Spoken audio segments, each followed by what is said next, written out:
내가 여호와의 이름을 전파하리니 너희는 우리 하나님께 위엄을 돌릴지어다. 그는 반석이시니 그가 하신 일이 완전하고 그의 모든 길이 정의롭고 진실하고 거짓이 없으신 하나님이시니 공의로우시고 바르시도다.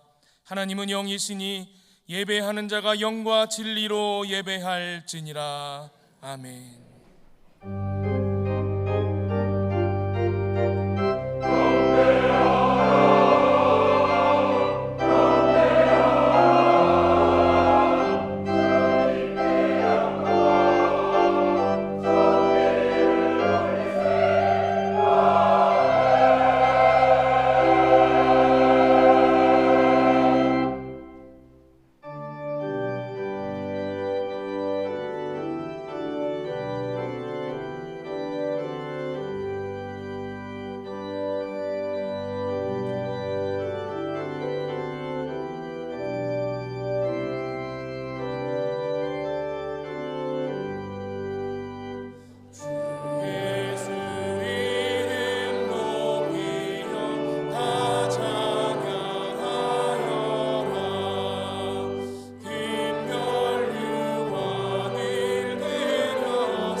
다 같이 참여의 기도를 드리겠습니다.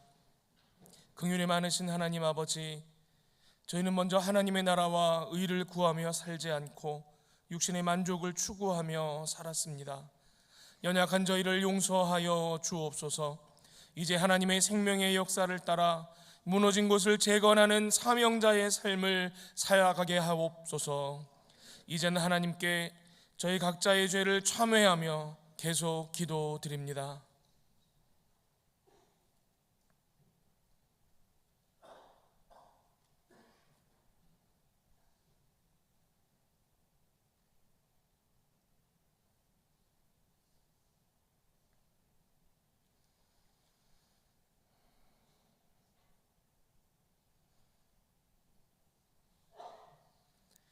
하나님께서는 자신의 부끄러운 죄를 솔직하게 고백하는 자들에게 말씀하십니다.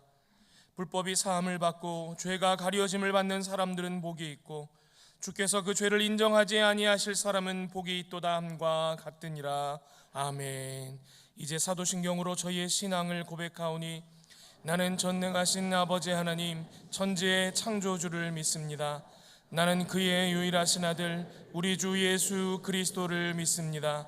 그는 성령으로 잉태되어 동정녀 마리아에게서 나시고 본디오 빌라도에게 고난을 받아 십자가에 못 박혀 죽으시고 장사된 지 사흘 만에 죽은 자 가운데서 다시 살아나셨으며 하늘에 오르시어 전능하신 아버지 하나님 우편에 앉아 계시다가 거기로부터 살아있는 자와 죽은 자를 심판하러 오십니다.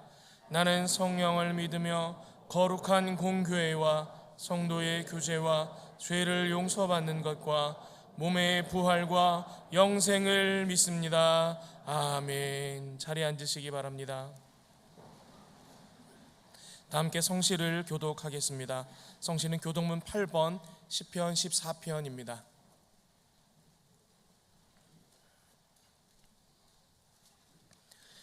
어리석은 자는 그의 마음에 이르기를 하나님이 없다 하는도다.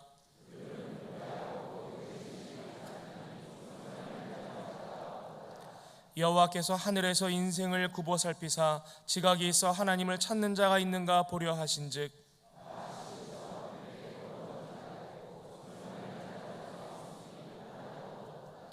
죄악을 행하는 자는 다 무죄하냐. 그들이 떡 먹듯이 내 백성을 먹으면서 여호와를 부르지 아니하는도다.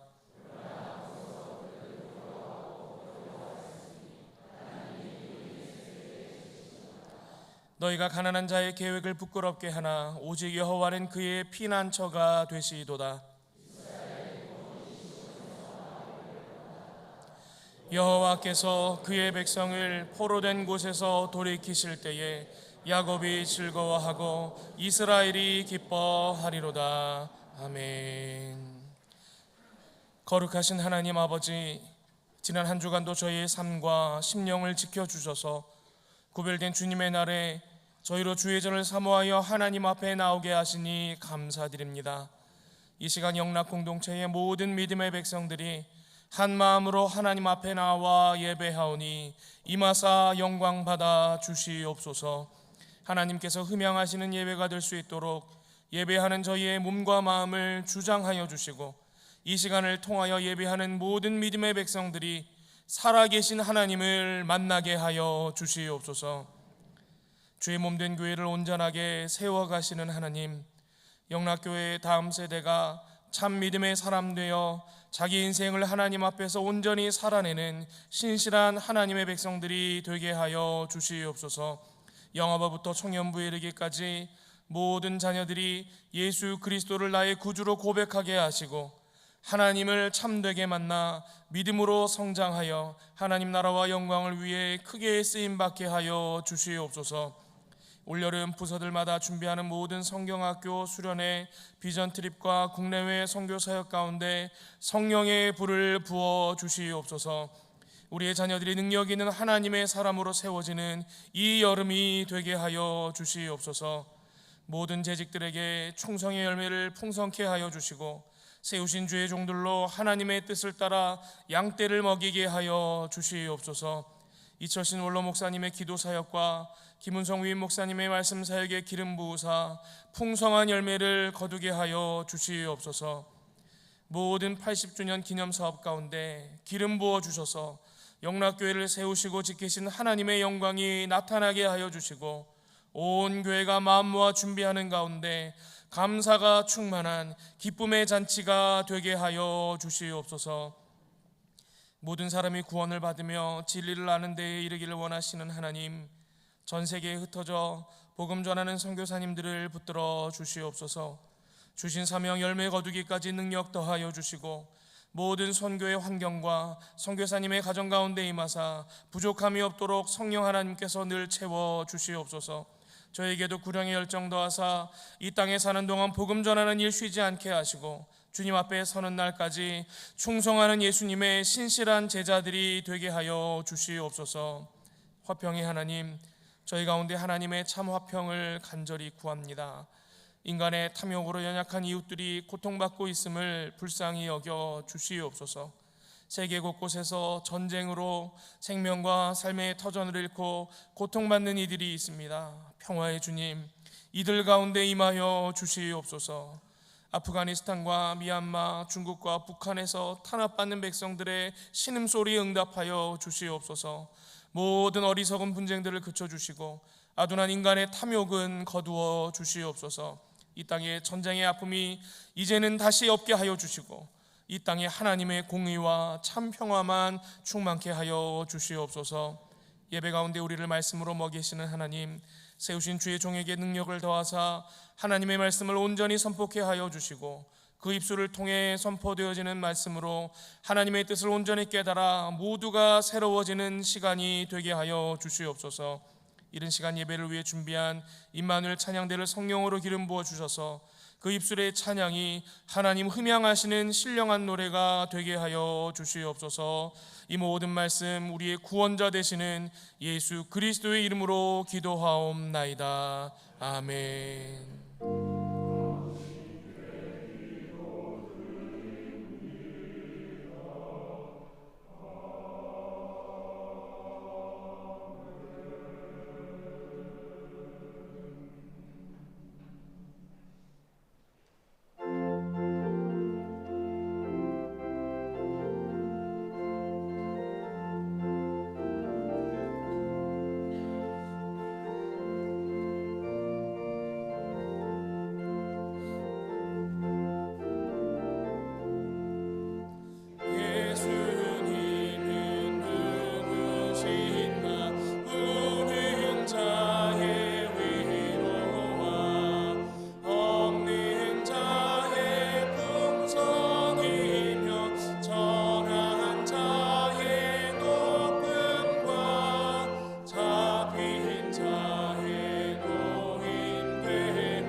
오늘 저에게 주시는 하나님의 말씀은 구약성경 예레미야 38장 7절부터 13절까지의 말씀입니다. 예레미야 38장 7절부터 13절까지의 말씀입니다. 하나님의 말씀을 봉독합니다. 왕궁 내시 구스인 에벤멜렉이 그들이 예레미야를 구덩이에 던져 넣었음을 들으니라. 그때의 왕이 베냐민 문에 앉았더니 에벤멜렉이 왕궁에서 나와 왕께 아뢰어 이르되, 내 주 왕이여, 저 사람들이 선지자 예레미야에게 행한 모든 일은 악하니이다. 성중에 떡이 떨어졌거늘 그들이 그를 구덩이에 던져 넣었으니 그가 거기에서 굶어 죽으리이다 하니, 왕이 구스 사람 에벤멜렉에게 명령하여 이르되, 너는 여기서 30명을 데리고 가서 선지자 예레미야가 죽기 전에 그를 구덩이에서 끌어내라. 에벤멜렉이 사람들을 데리고 왕궁 곳간 및 방에 들어가서 거기에서 헝겊과 낡은 옷을 가져다가 그것을 구덩이에 있는 예레미야에게 밧줄로 내리며, 구스인 에벤멜렉이 예레미야에게 이르되, 당신은 이 헝겊과 낡은 옷을 당신의 겨드랑이에 대고 줄을 그 아래에 대시오. 예레미야가 그대로 하매 그들이 줄로 예레미야를 구덩이에서 끌어낸지라. 예레미야가 시위대 뜰에 머무니라. 하나님께서 이 말씀을 통하여 저희에게 은혜 주시기를 원합니다. 아멘.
하나님의 은혜로 5달을 살았습니다. 오늘 6월 첫 주일을 맞이해서 일부 예배 나올 수 있도록 우리의 마음을 붙드시고 우리 발걸음을 이 자리로 인도해 주신 하나님을 찬양합니다. 방금 전에 우리를 버리지 마십시오 하는 가사로 찬양을 했는데, 버림받아 마땅한 우리들을 하나님께서는 오히려 독생자 예수님을 십자가에 버리시고 우리들은 건져 올려주셔서 하나님의 자녀가 되게 하셨습니다. 이 놀라운 구원의 은혜를 얻은 우리인데 6월 한 달도 하나님의 뜻을 받들어서 복되고 하나님께 영광되는 삶을 살아가기를 간절히 기원합니다. 오늘은 우리 성경 반포를 위해 수고하시는 기도원 협회에서 우리 교회를 1년에 한 번 방문하는 주일로 오셨습니다. 여러분 나중에 보시고 성경을 반포하기 위한 헌금에 작정도 많이 해주시고 또 주보에 계좌도 나와 있으니까 많이 참여하셔서 하나님 말씀 전하는 일에 최선을 다해 주시기를 바랍니다. 은퇴하신 분들의 문제점이 뭔가 했더니 갑자기 시간은 많은데 할 일이 없다는 것이었습니다. 근데 그거는 목사님들도 비슷한 것 같습니다. 갑자기 목사님들도 은퇴를 하시면 뭘 해야 될지 모르겠다고 말씀하는 분들도 보았습니다. 그래서 할 일을 찾아내고 또 뭔가 의미 있는 일을 하는 것이 대단히 중요하다, 이런 은퇴하신 분들의 말씀을 많이 들었습니다. 자, 그런데 여러분, 갈 곳을 많이 만들고 할 일을 많이 만들고 또 뭔가 시간을 채울 수 있는 것들을 많이 개발하면, 그러면 여생을 복되게 사는 것이 될까요? 꼭 그런 것은 아닐 것입니다. 그저 시간을 흘려보내기만 한다고 해서 인생을 사는 것은 아니기 때문입니다. 그러면 그 시간 속에 채워진 내용물이 뭘까? 무엇으로 그 시간을 채워서 가치 있는 삶을 사는가? 이게 중요한 게 아니겠습니까? 그래서 언젠가 하나님께서 우리를 부르시는 그날이 오면 하나님의 보좌 앞에 갔을 때 하나님께 내보일 게 있는 그런 인생을 살아야 되는 거겠죠. 지나간 주간에 참 감동적인 만남이 있었는데요, 거기서 몇 분을 만났습니다. 여러분들에게 소개해드리고 싶은 한 분은 선교사님이신데, 이분은 젊어서 필리핀에서 여러 해를 사역하셨습니다. 그러다가 미국에 건너가서 편안한 목회를 몇 해 동안 하신 것 같습니다. 그런데 두고 온 선교지가 눈에 밟혀서 다시 필리핀으로 건너가셨고, 그리고 필리핀과 인도와 그 주변의 여러 나라를 오가시면서 아무도 돌보지 않는 버려진 사람들을 위해서 20년이 넘도록 사역을 하셨습니다. 근데 이 목사님께서 주로 사역하신 대상은 나병 환자들이었습니다. 우리나라는 나병이 거의 사라졌지만 거기는 1600만 명이나 되는 나 환자가 동남아시아에 있고, 지금도 매년 수십만 명이 발병을 하고 돌보지 않은 채로 거의 방치되어 있다고 합니다. 이분은 그곳에 가서 나병 환자들을 곁에 살면서 이제 그들을 돌보셨는데, 그렇게 20년 넘게 하는 동안에 이 목사님도 70세가 내일 모레인 나이에까지 도달하게 되셨고, 건강이 다 망가져서 뇌종양 판정을 받으셨고, 치매 판정도 받으셨고, 합병증으로 인해서 눈 하나가 잘 보이지 않는다고 그랬습니다. 그날 제 맞은편에 앉아있는 목사님은 백발이 성성한데 많이 아프신 분이시구나 하는 것을 대뜸 느낄 수 있었습니다.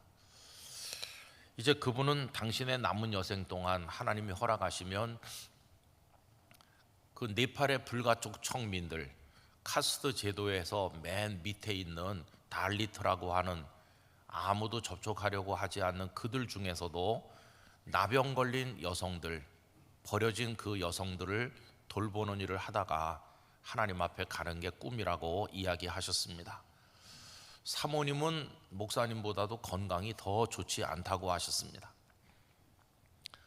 또 그날 거기서 어떤 장로님을 한번 만나게 되었는데요, 이 장로님은 고위 공무원으로 퇴직하셔서 얼마든지 편안히 사실 수 있는 분이신데, 갑자기 마음속에 시간만 흘려보내서는 안 되겠다 하는 영적인 조급함을 가지게 되셨고, 도대체 어떤 사람을 위해서 살아야 될 것인가 이렇게 생각하던 끝에 우리나라에 많이 와 있는 가난한 나라의 노동자들과 유학생들의 관심을 가지게 되셔서 그들을 위해서 교회를 세우기도 하고, 또 그들이 학업과 기술 습득을 마친 다음에 자기 나라로 돌아가지 않고 여기 남아서 대한민국의 유익한 인물이 되게 하거나, 돌아가는 사람들은 그 나라의 선교사가 되게 하는 일에 그동안 여러 해 시간을 바치셨다고 합니다. 그러다가 이 장로님께서는 그들보다도 더 낮은 자들이 없을까 하고 생각하던 끝에 바로 그 나 환자들을 알게 된 것이죠. 그래서 그 선교사님을 도우면서 지나간 시간 동안 동남아시아에 버려진 나 환자들을 위해서 지금도 계속해서 헌신하고 계시다고 합니다. 참 훌륭한 장로님을 만났습니다. 또 그날 거기서 이제 40 남짓한 젊은 전도사님 부부를 만났습니다. 그 남편 전도사님은 아주 탁월한 실력이 있고 그리고 찬양 사역에 특별한 달란트를 가진 분이고 많은 사역을 그동안 했던 분이고, 그런데 이 젊은 전도사님의 마음속에 하나님께서 자신들의 가정이 그 나병 환자들을 위해서 살아야 되겠다는 감동을 얻게 해주셔서 그 나병 환자들의 선교사가 되기로 작정을 했다는 겁니다. 그리고 우리 교단 장로회 신학대학 신대원에 입학을 해서 현재 2학년에 공부를 하고 있고, 그 공부가 끝나고 나면 선교사 훈련을 받고 그 나 환자들에게로 건너갈 계획을 가지고 있다고 이야기하였습니다. 그 선교사님 말씀에 의하면 동역자가 있게 해달라는 기도를 오랫동안 드렸는데 아무도 동역자가 되려고 하지 않았다고 합니다. 나병 환자와 함께 살기를 원하는 사람이 쉽지 않았겠죠. 이제 당신은 은퇴할 때가 다가오는데 도대체 누가 와서 이것을 물려받아야 될 것인지 하나님 앞에 후계자를 보내달라고 눈물로 기도했는데 20수년 만에 처음으로 그 뒤를 이을 후계자가 등장했다고 하면서 무척 기뻐하셨습니다.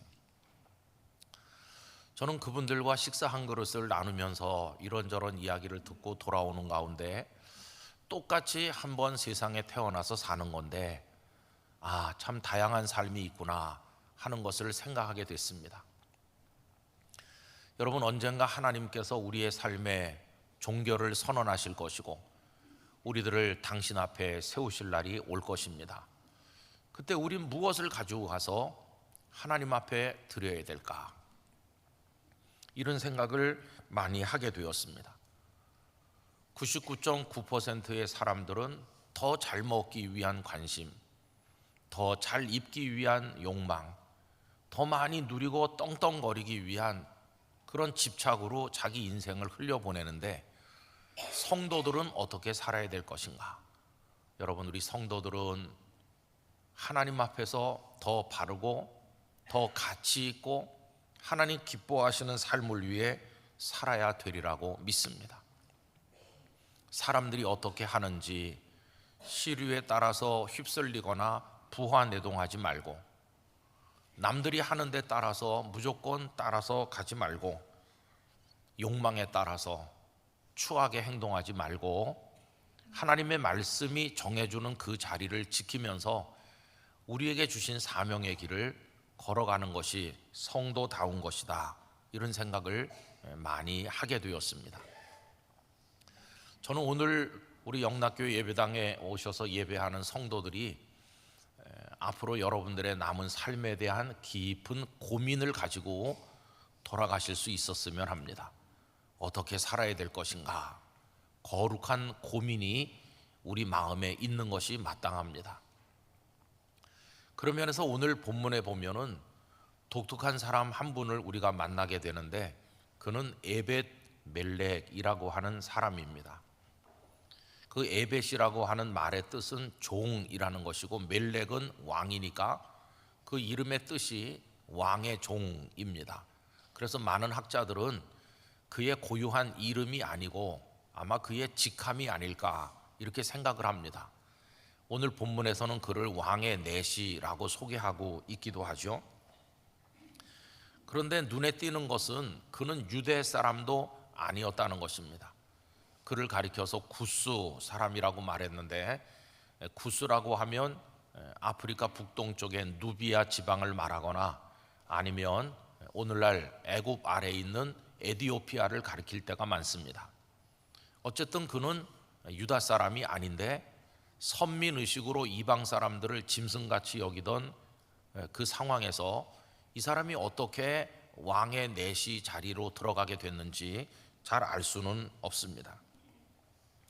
그러나 우리가 쉽게 짐작할 수 있는 것은 그의 인생이 무척이나 고단했겠다 하는 것을 짐작할 수는 있죠. 우선 그는 핏줄이 다른 이방인이었습니다. 왕궁에서 만나는 사람들이 다 그를 흘끔거리면서 마음속으로 경멸했을 것입니다. 이방인 주제에 이렇게 생각했겠죠. 또 그는 외모도 판이하게 달랐을 것입니다. 그러면서 그가 섬기는 시드기야 왕은 아무 힘이 없는 있으나 마나한 왕의 껍질만 가진 허울뿐인 왕이었습니다. 당시는 이미 느부갓네살의 바벨론이 유다를 2번이나 침공해서 왕들을 끌어내리고 혹은 잡아가고 많은 포로들을 끌고 간 이후에 이 시드기야는 느부갓네살 왕이 세운 꼭두각시 왕에 불과했습니다.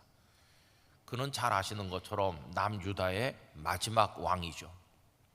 실권이라고는 아무것도 없는 불쌍한 허울뿐인 왕이 시드기야인데, 이 에벤멜렉은 아무 힘도 없는 왕 곁에 머물러 있어야 되는 왕공 내시, 그 역시 초라하기 짝이 없는 사람이었을 것입니다.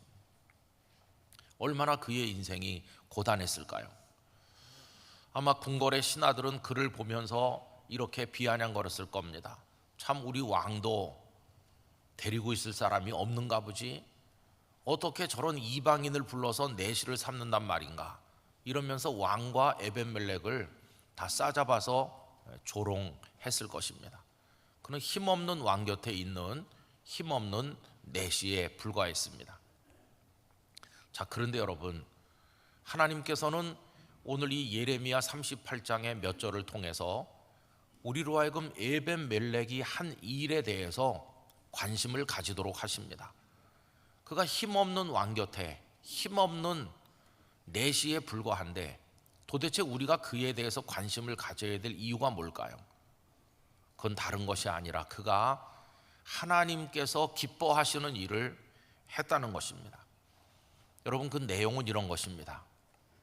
거의 멸망을 향해 치달아가는 남왕국 유다의 혼란스러운 그 정국에서 태풍의 눈 같은 사람이 있었다면 하나님의 선지자 예레미야입니다. 예레미야는 모든 백성들이 듣기 싫어하는 하나님의 말씀을 선포했는데 그 내용인즉슨 이렇습니다. 하나님께서 남왕국 유다의 죄악에 대해서 화가 나셨다. 그래서 유다를 아프게 때리기로 작정하셨다. 그래서 하나님께서 택한 채찍이 바벨론 느부갓네살 왕의 세력이다. 그러니 너희들은 죄를 범했으므로 종아리를 내밀고 하나님의 채찍을 맞아야 된다. 그러니 바벨론에게 항복해라.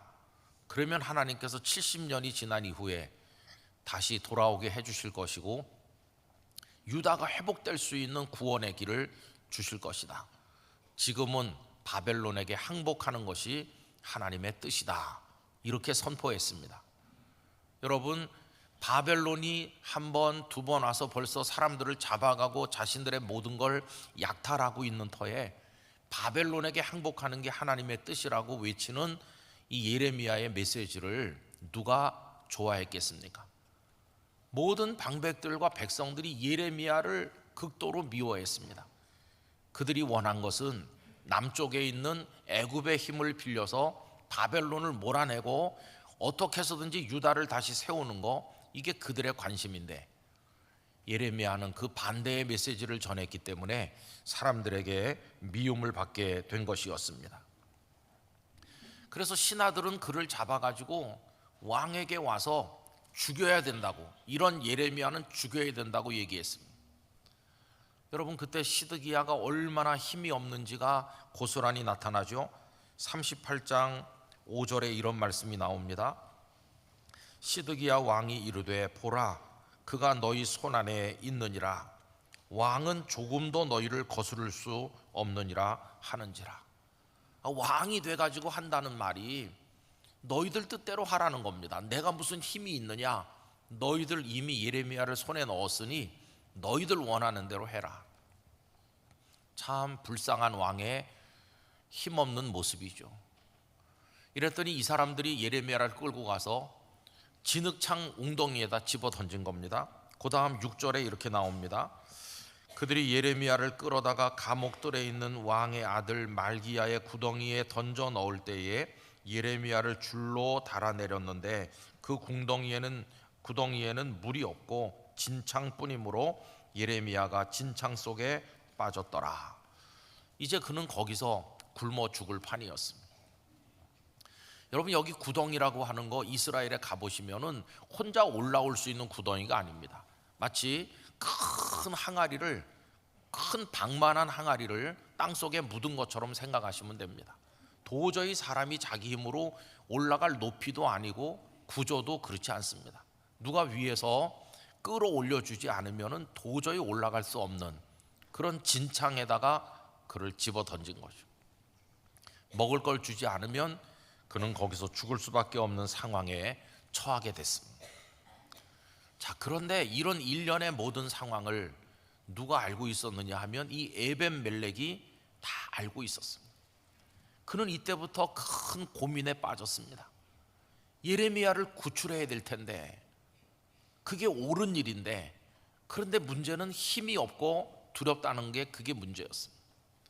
그는 왕궁 내시로 살면서 그 왕궁의 정세가 어떻게 돌아가는지를 누구보다도 잘 알았을 것입니다. 누구에게 줄을 대는 게 유리하고 안전한지 아주 정확히 알고 있었을 것입니다.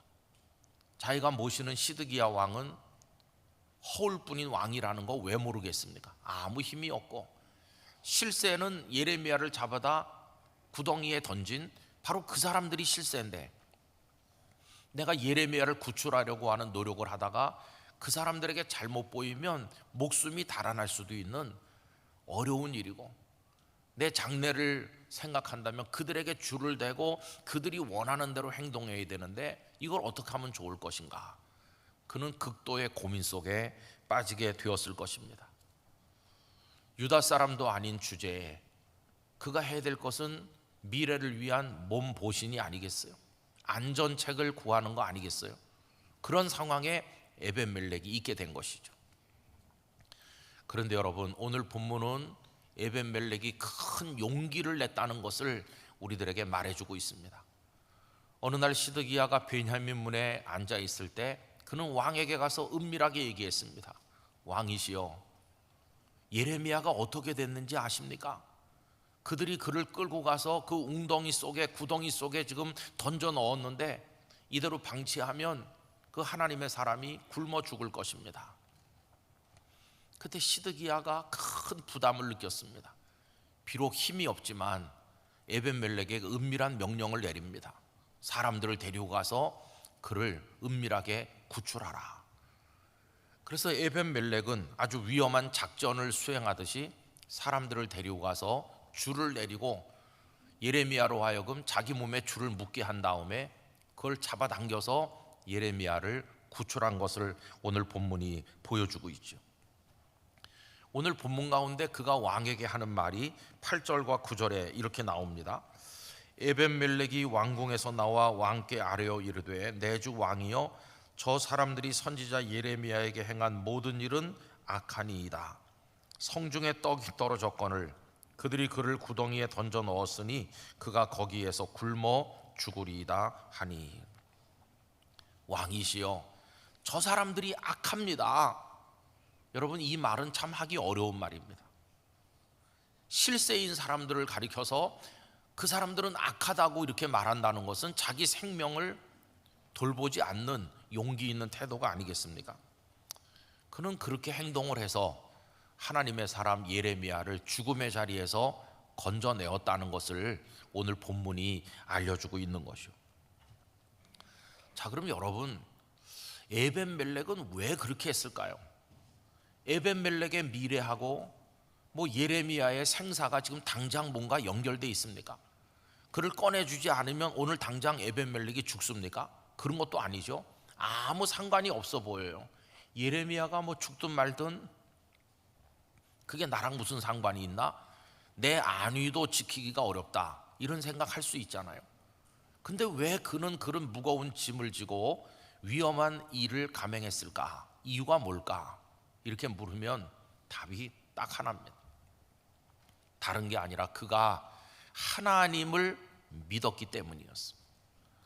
여러분, 그는 이방인이지만 하나님을 경외하는 믿음의 사람이었고, 그 믿음 하나의 이유 때문에 예레미야를 구덩이에서 꺼내는 위험한 일에 자신을 던지게 되었다는 것입니다. 그는 알았습니다. 예레미야가 하나님의 참 선지자라는 사실을 알았고, 예레미야가 외치는 그 말씀이 귀에는 거슬리지만 하나님의 뜻이 담겨 있는 말씀이라는 것도 알았고, 나머지 많은 선지자들이 하나님이 구원하실 거라고 하면서 평강을 외쳤지만 그들이야말로 거짓 선지자라는 것을 이 에벤멜렉은 똑똑히 알고 있었기 때문에 그는 오직 한 가지 목적, 하나님께서 원하시는 일을 해야 된다고 하는 그 하나님을 향한 믿음으로 인해서 용기 있는 행동을 하게 된 것이었습니다.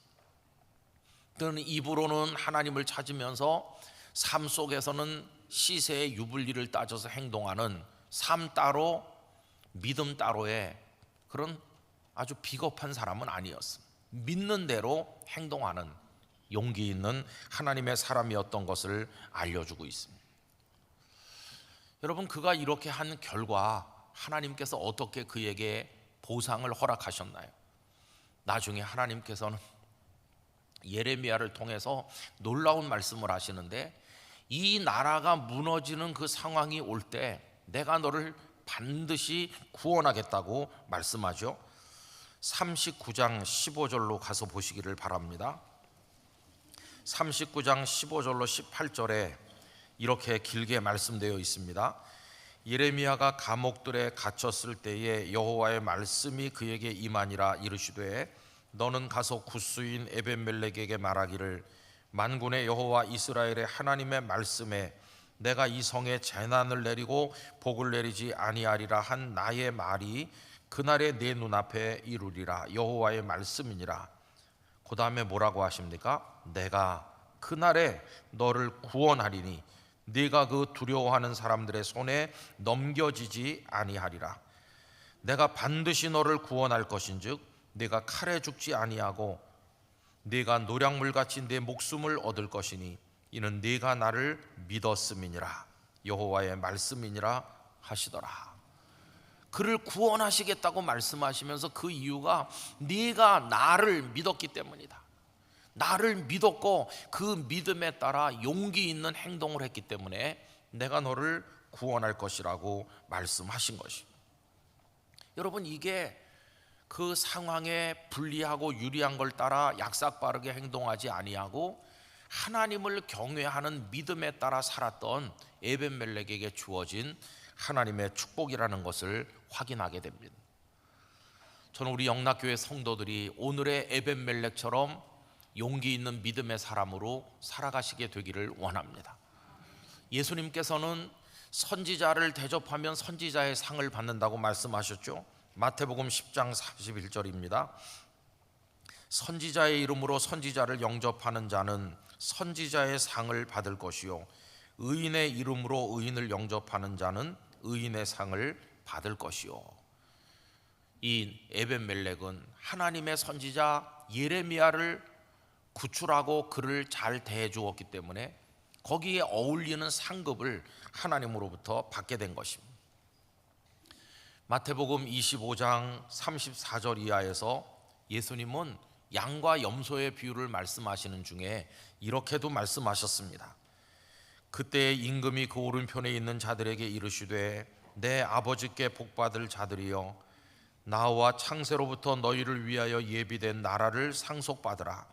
내가 줄일 때에 너희가 먹을 것을 주었고 목마를 때에 마시게 하였고 나그네 되었을 때에 영접하였고 헐벗었을 때에 옷을 입혔고 병들었을 때에 돌보았고 옥에 갇혔을 때에 와서 보았느니라. 여러분, 에벤멜렉이 예레미야에 대해서 바로 그렇게 살았다는 것을 알 수 있습니다.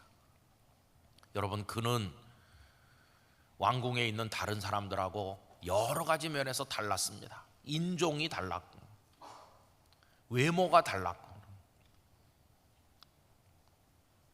그리고 그의 믿음이 달랐습니다. 다른 사람들은 형식적으로 하나님을 부르고 삶 속에서는 자기 욕망을 숭배했지만 에벤멜렉은 그 믿음이 순수했고 그 믿음 안에 하나님이 임재하여 계셨습니다. 그래서 그는 행동도 다른 사람이었습니다. 그는 그렇게 다른 사람이었습니다. 성도 여러분, 저는 오늘 이 혼란스러운 세상에서 우리들이 다름을 추구하는 사람이 되기를 원합니다. 오늘 우리들의 문제점은 다르지 않다는 게 문제입니다. 교회는 다니지만 세상 사람들과 하나도 다르지 않은, 욕망을 따라 사는 게 똑같아 보이는, 세상과 같은 색깔인, 구별이 되지 않는, 다르지 않은, 그게 오늘 우리들의 문제가 아니겠습니까? 우리 성도들은 세상과 달라야 되는 거죠. 다름을 추구하는 용기 있는 성도가 돼야 되는 것이죠. 그 다름은 어디서부터 출발되는 것인가? 하나님의 말씀을 따라 우리가 살아가기를 원합니다. 이 말씀 자체가 세상의 가르침과는 다르기 때문에 우리가 하나님의 말씀을 따라 살면 세상 사람들의 삶과는 달라지게 될 것입니다. 그래서 세상이 가는 길과 다른 길을 걸어가게 될 것입니다. 그 결과가 무엇일까요? 여러분, 하나님 나라는 세상 나라와는 다른 나라입니다. 그래서 하나님 나라는 세상의 삶을 따르지 않는, 구별되게 사는 색다른 사람들이 들어가는 나라가 하나님의 나라인 것입니다. 우리 모두가 그런 하나님 나라 백성이 될 수 있기를 원하는 것입니다. 그런데 여러분 아세요? 세상과 다른 사람이 되면 우리들은 예수님과 같은 색깔을 가지게 됩니다. 세상과 달라지면 달라질수록 예수님과 더 가까이 닮아가게 될 것입니다. 예수님의 색깔에 우리의 삶의 색깔을 맞추게 될 때 그게 바로 성도다운 삶을 사는 것임을 깨닫게 되는 것입니다. 오늘 우리에게 하나님께서 촉구하시는 것은 무엇일까요? 그것은 세상처럼 살지 말고 그리스도처럼 살라. 세상의 가치관처럼 살지 말고 말씀을 따라 살라. 그래서 너희들이 믿는 그대로 행동하며 살라. 그것을 하나님께서 우리에게 요구하시는 것입니다. 때때로 우리 자신을 돌아보면 세상의 것들이 너무 많이 덕지덕지 붙어 있어서 내가 하나님을 믿는 사람이 맞는지 스스로가 봐도 의심스러울 만큼 우리의 영혼이 때묻어 있을 때가 많이 있습니다. 여러분, 이제 세상에서부터 우리에게 온 모든 것들은 다 제거하길 바라고 이제는 예수 그리스도의 것으로 옷 입는 하나님의 사람이 되기를 간절히 원하는 것입니다. 때로는 그게 희생이고 때로는 그게 고난이고 때로는 그것이 눈물이고 어려움이라고 할지라도 주님이시라면 어떻게 하셨을 것인가, 그걸 생각하면서 주님의 뒤를 따라가는 우리 모두가 되기를 간절히 원하는 것입니다.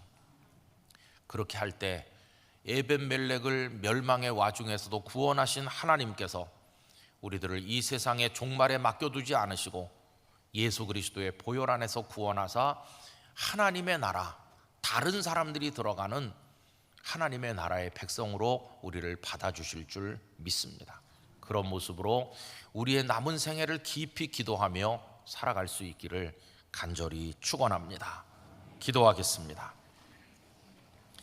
존귀하신 아버지 하나님, 세상과 같은 색깔로 살아왔던 저희들을 용서하여 주시옵소서.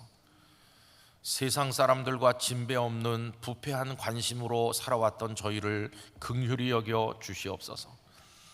이제 저희들은 구별된 하나님의 사람으로 믿음에 따라 행동하게 하여 주시옵시고 하나님의 말씀에 따라 행동함으로 예수님을 닮는 성도가 되게 하여 주옵소서. 그것이 우리가 추구할 다름임을 깨닫게 하시고 세상과 다른 사람들의 나라인 하나님 나라에 들어갈 수 있게 하여 주옵소서. 예수님 이름으로 기도하옵나이다. 아멘.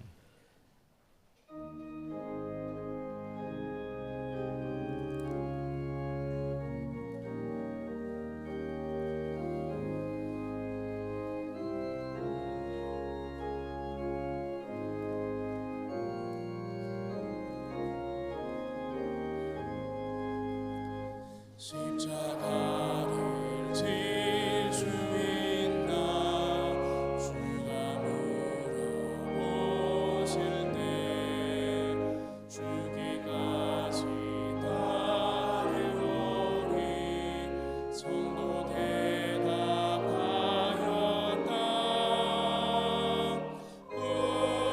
우리의 심령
이제 준비하신 주일헌금을 드리겠습니다. 온라인으로도 드리실 수 있습니다.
사랑하는 주의 자녀들로 거룩한 주일 하나님 앞에 나와 예배하게 하시니 감사합니다. 거룩한 주일 예배 가운데 나올 때에 주의 자녀들 하나님 은혜에 감사하며 감격하며 그 마음 담아 정성껏 준비한 예물로 드리오니 하나님 기뻐 받아주시고 하나님 거룩한 일 가운데 사용하여 주시옵소서.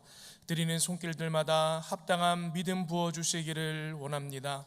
세상과는 완연히 다른 말씀의 충실한 신실한 믿음의 사람 되게 하여 주시옵소서. 예수 그리스도의 이름으로 봉헌기도 드리옵나이다. 아멘. 자리에 앉으시기 바랍니다. 이 시간에는 한국국제기도원협회 영상을 시청하시겠습니다.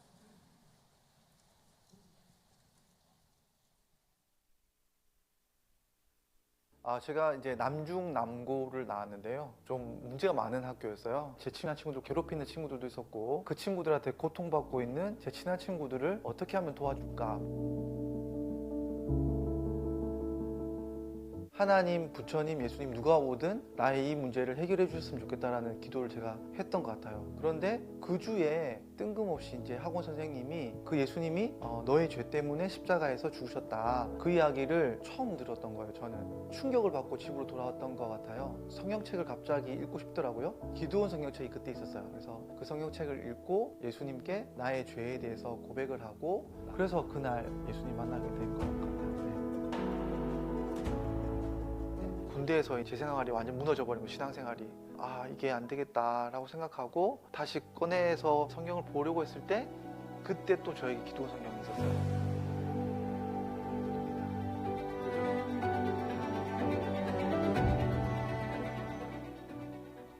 국제기도원협회의 유일한 목적은 이 세상 모든 사람을 주 예수 그리스도께로 인도하는 것입니다. 호텔을 비롯한 병원, 대학생, 중고등학생, 교도소, 경찰서, 소방서, 군부대 등 각곳에 성경을 배부하거나 비치하고 있습니다.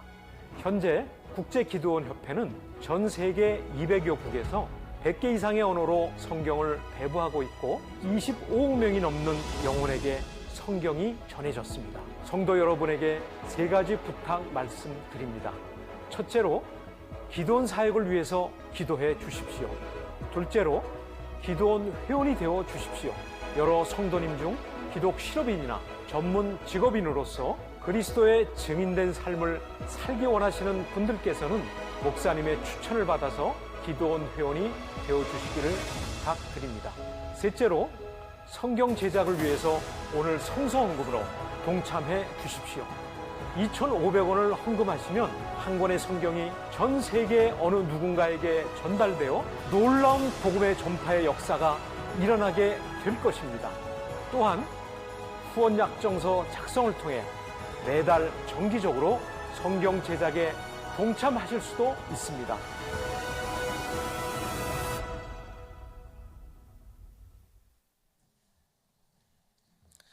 오늘은 한국국제기도원협회의 순방 주일입니다. 성경 배포와 복음 전도 사역을 위해서 기도 부탁드리며, 예배를 마치시고 나가실 때에 기도원협회 회원들이 들고 있는 헌금 주머니에 성서 제작 헌금을 하실 수 있습니다.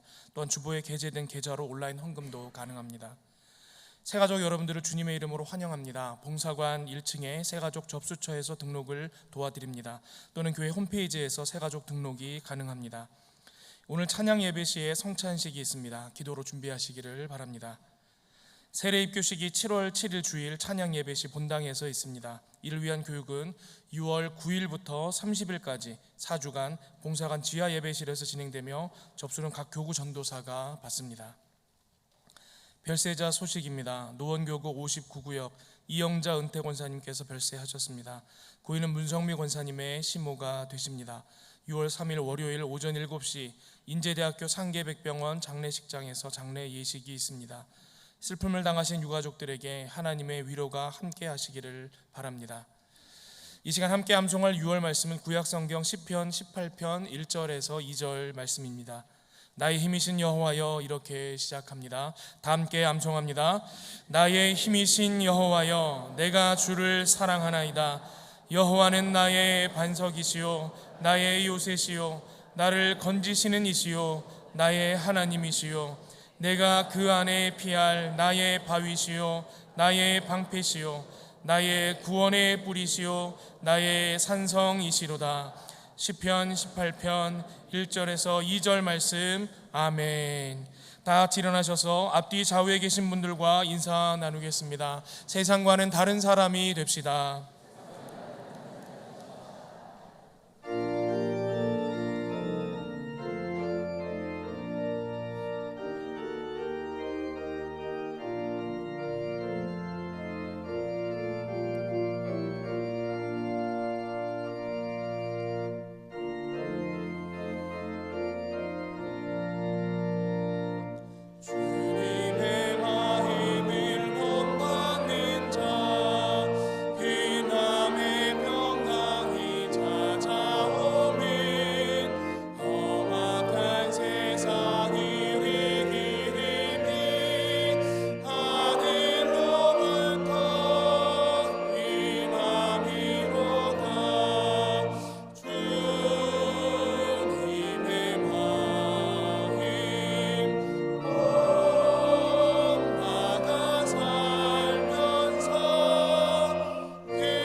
생명의 구세주 예수 그리스도의 은혜와 만복의 근원 되시는 아버지 하나님의 사랑과 성령님의 감동 감화하심이 악하고 어두운 세상에 휩쓸려 살지 아니하고 하나님을 경외하는 믿음을 따라 살아가므로 세상과는 다르지만 주님을 닮아가는 주님의 백성 되길 원하는 성도들 중에 이제로부터 영원까지 언제나 모든 순간마다 함께 하시기를 간절히 축원하옵나이다.